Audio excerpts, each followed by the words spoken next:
I submit and seek refuge in. It is he who is the revealer of all truths, the sender of all prophets, and the creator of all things. Surely I thank Allah for Moses and the Torah.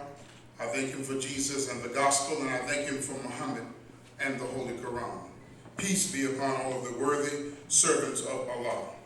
However long I shall live, I ask Allah, in his person and his reality of his existence, to bless me with his mercy, with his guidance and his direction, to always remain loyal to the knowledge of his reality in the person of Master Farrakhan Muhammad, whom we refer to as the great Mahdi, or the self-guided one, who came and raised up our divine leader, our divine teacher, and our most perfect guide, the most honorable Elijah Muhammad.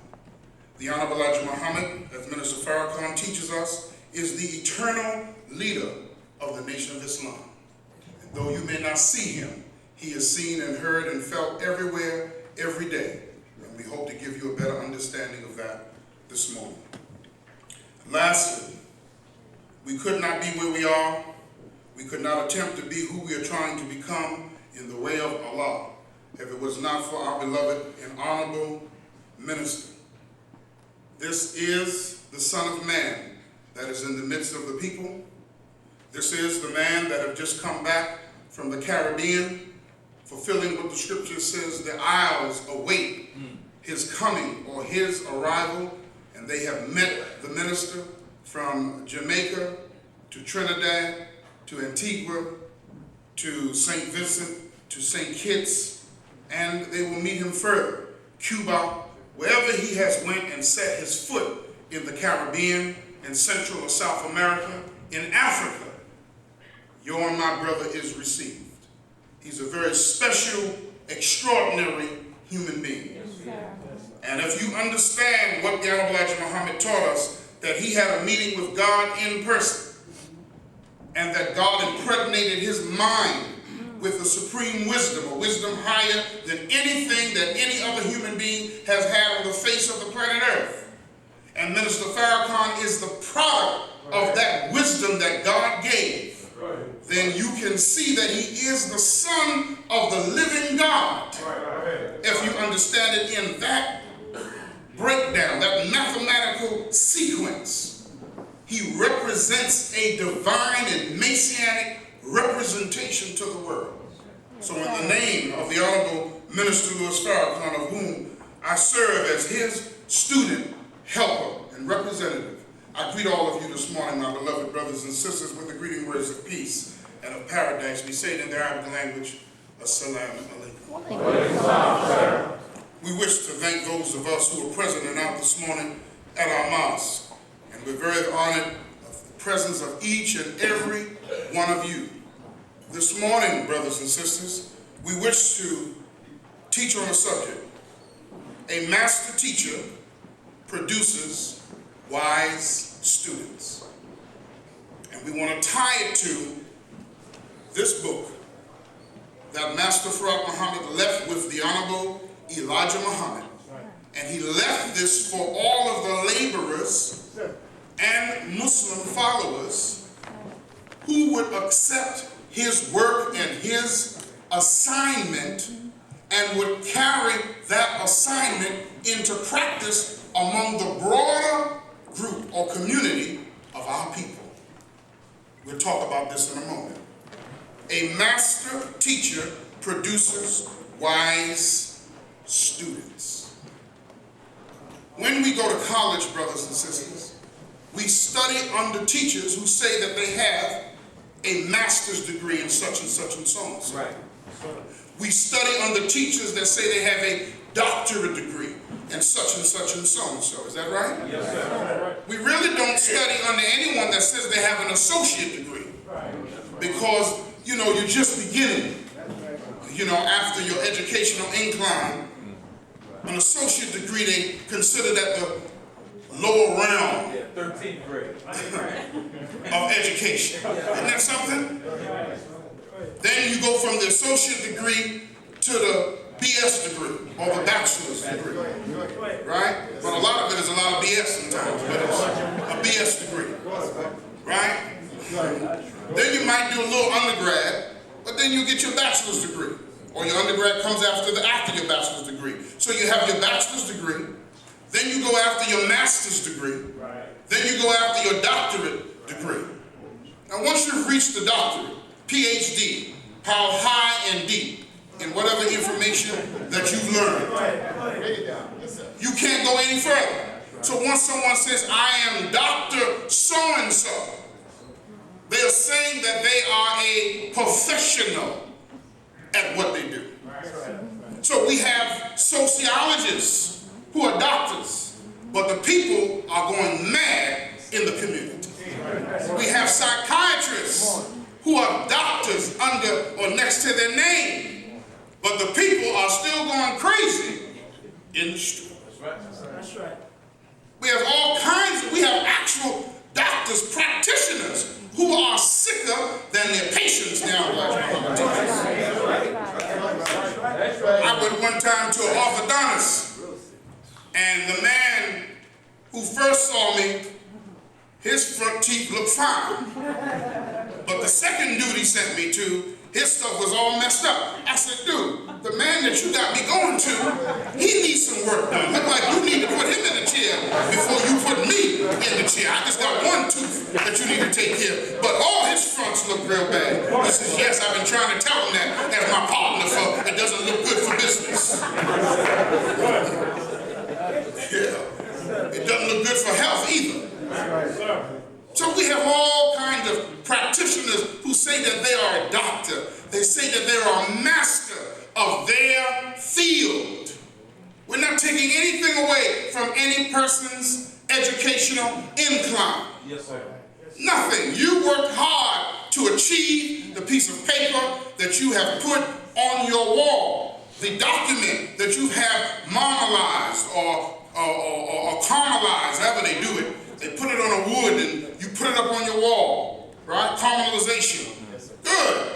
You worked hard for that. You put in a lot of hours. Maybe you did an online course with the University of Phoenix, whatever it may be. You put in time. But at the end of the day, the Honorable Minister Louis Farrakhan teaches us as his student helpers. That is not what you have on your wall that counts. That's all right. That's for sure.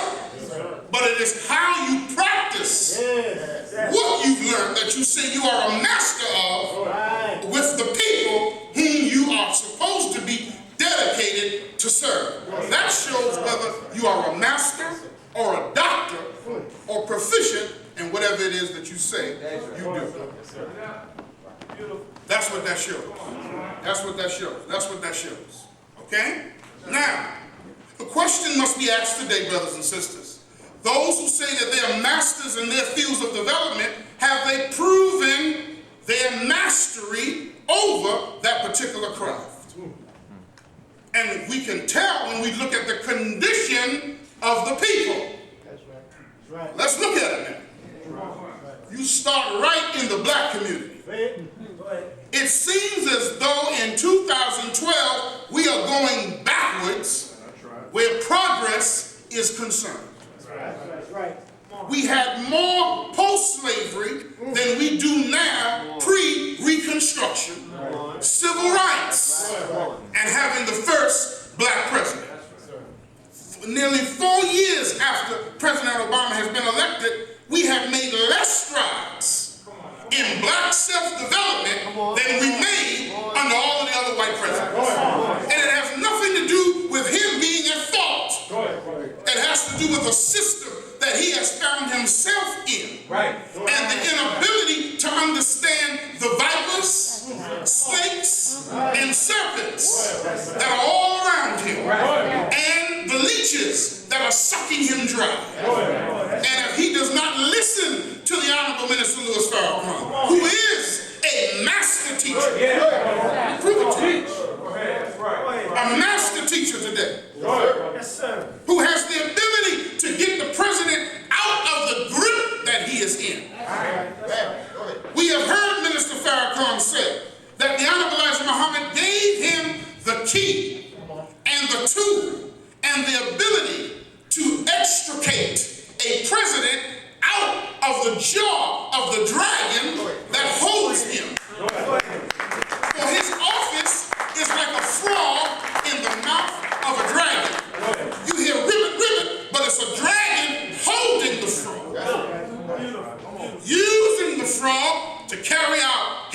dictates and agenda only to deceive the people, rob them of their life and their rise and their self-sufficiency and independence. In this week's study, dear Muslims, in the fall of America, the Honorable Minister Muhammad said that the role of our enemy is to deceive the righteous. Parentheses, Nation of Islam. Let's go right to the point. The Nation of Islam, as an organized group of men, women, and now young people and babies, are the vanguard for our people. Who else do you see in your streets, in your highways and your byways? Who else will you see on the street corners with a final call newspaper? Not a Daily News, not a New York Post, not a New York Times, a final call newspaper, which is the word of God clothed in a newspaper. To do what? Educate the people. The duty of the final call newspaper is to mobilize, politicize, and educate the people into their spiritual development. That's the purpose of that. So, who else do you see doing that? Come on. Oh, we have the Jehovah's Witnesses who go door to door. And we have to appreciate the work of the Jehovah's Witnesses. The Honorable Elijah Muhammad said that he would like to see his followers be like the Jehovah's Witnesses, going to a door. And he told the brothers of the Fruit of Islam, door-to-door sales. That's a part of our work. But our people are out there in these avenues and these boulevards, in these streets, and they need to see an example, a hope that we can get out of this situation. So I say this morning to the members of the Nation of Islam, FOI, MGT, and GCC, that we are the last hope for our people. Therefore, we are forced to unify under the word of God properly. We are forced to study because our people require answers, and if we don't study and become good students under a master teacher, how can we answer their questions? Now, let's talk about God the Master. And I can't talk about nothing. Somebody got to go to my office and get my glasses so I can talk.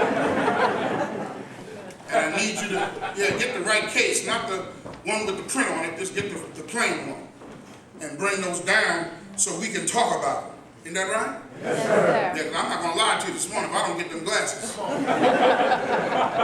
might read to you about the wrong one this morning. Sometimes that's how life is. Never know, one day we might come up here and tell you we don't need the glasses anymore. And I'm not talking about because of no laser surgery either. You know, brothers and sisters, let me just take this moment to tell you of the power of how to eat to live, along with an exercise program in your life. The Honorable Minister Louis Farrakhan many years ago did a message on how to eat to live and an exercise program that all of us need to put into practice in our own lives. That he was inspired by his teacher, the Honorable Elijah Muhammad, that if you put your mind to whatever it is that you're focused on, there's nothing we cannot achieve. Amongst you right now are dreams that are unfulfilled only because you've not applied the power of your mind to what it is you want to accomplish. And it should be in righteousness. We offer to you the life-giving teachings of the Honorable Elijah Muhammad. And while many of us may have been off the track with how to eat to live, it doesn't mean that you're not practicing it today, but what it means is we need to do some extra things that help bring it into formation. Is that right? Yes, sir. Some of us look like we practicing how to eat to live, but you just got a good metabolism and you're not going to eat one meal a day than anybody else. See? So therefore, we must get busy on what God revealed to the Honorable Elijah Muhammad, because it is our salvation. All right, now let's read about the master of all teachers. We want to read from the 59th chapter of the Holy Quran, Al-Hashir, entitled The Banishment, section 3 of the Maulana Muhammad Ali current translation of the Holy Quran. Listen now, and I want to say this to you. When you want to understand a Muslim, and a Muslim in the nation of Islam, the praise of Allah is the greatest of all praise. That's right. That's right, sir. Not the praise of us as men and women, but the praise of God. Yes, sir. So Minister Farrakhan teaches us as his students that whenever someone gives you praise, immediately say, Alhamdulillah, or all praise belongs to God. Immediately. Give it to the eternal Creator. Don't keep it with yourself. Oh, you know what, God? Yes, you know, I've been endowed with the ability by which to do what it is I did, and if I didn't do this. See, once we start with the I, and the ego gets into it, and not the we, the us, the them, the our, the soft pronouns that bring in more than just ourselves, then we're no longer on the Sirat al-Mustaqim, or the straight path of God. We're on the crooked path. See, Jesus says, you shall know the truth, and the truth shall set you free. The truth shall make you free, but you have to first know the truth. That's right. This is why we have problems here in America. That's right. Because we don't know that we're living among an open enemy. That's right. We think our 400-year-old enemy has all of a sudden become our friend. We think that the children who are the descendants of our 400-year-old enemy are our friends, but they are part of a systematic reality of their rise and our fall. How else are we still in the condition that we are in? All right. Let's listen to the exhortation of Allah. O you who believe, keep your duty to Allah, and let every soul consider that which it sends forth for tomorrow. And keep your duty to Allah. Surely Allah is aware of what you do. And be not like those who forget Allah, so He makes them forget their own souls. These are the transgressors. Not alike are the companions of the fire and the owners of the garden. The owners of the garden are the achievers. Had we sent down this Quran on a mountain, thou wouldst certainly have seen it falling down, splitting asunder because of the fear of Allah. And we set forth these parables to men that they may reflect. He is Allah, besides whom there is no God, the knower of the unseen and the seen. He is the beneficent, the merciful. He is Allah, besides whom there is no God, the King, the Holy, the author of peace, the grantor of security, guardian over all. Look at these wonderful attributes of the Creator. The mighty, the supreme, the possessor of greatness. SubhanAllah, oh glory be to Allah from that which they set up with Him. He is Allah, the Creator, the Maker, the Fashioner. His are the most beautiful names. Whatever is in the heavens and the earth declares His glory. He is the mighty, the wise. Now, brothers and sisters, when you can be introduced to a God like that, it doesn't make a difference if you call yourself this morning a Christian. We're talking about the same God.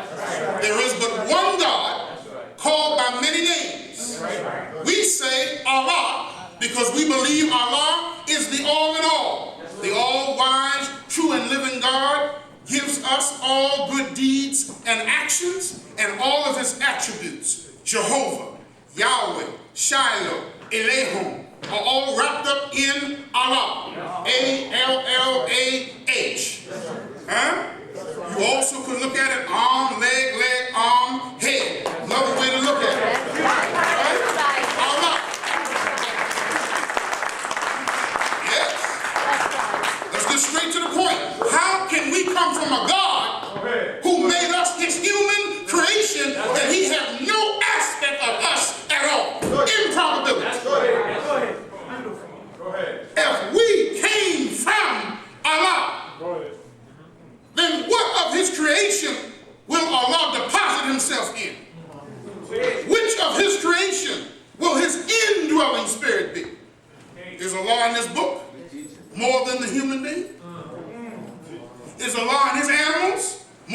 human being? When he has given birth to the human being to subdue the animals? Is Allah more in the universe than the human being? Whenever has the sun come down to us? But man has now been to the moon. Man has now put, by God's permission, satellites in the universe to look billions of years into the future by his permission. He can't go to the sun because there's no contraption that you can wear to land on the sun. I heard that there was someone one time who said that they went to the sun. And when someone asked him, how did they go? He said, I went at nighttime. I think that the sun still burns the same firemen at nighttime as it does in the daytime. Would you not agree? Very good, very good. All right. Now, brothers and sisters, when you know that Allah is all-powerful and you're not getting justice in this world's life, who can give us justice? The Honorable Muhammad said, we do not ask the white man or the Caucasian race of people for freedom, justice, and equality. He said that comes only from God himself. Now, those of us who are Christians, let's go to the master teacher, Jesus. Jesus was the master of all prophets. Before he ascended into his messianic mission, he came into